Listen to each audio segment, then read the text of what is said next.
Πώς θα πάει καλά αυτό, παιδί μου? Πώς θα πάει καλά αυτό? Ήρθες και πέταξες την πόρτα. Ποιο πετάξεις? Εγώ. Σε φίλε, έχω σκάσει το, έτσι θα γίνει.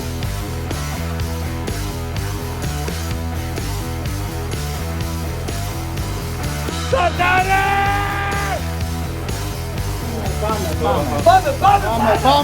Πάμε!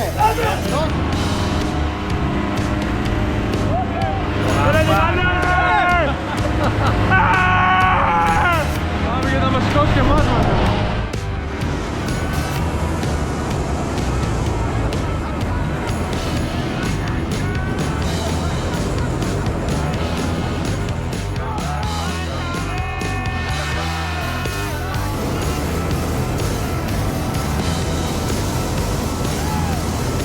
Δεν ακούω τον Χρήστο να φωνάζει!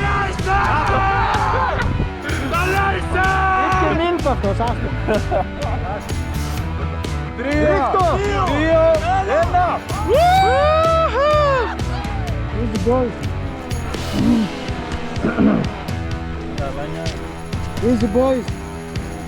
Έλα μεγάλο. Φύγετε κιόλας. Φεύγουμε. 3, 2, 1. Φύγαμε. 2, 1.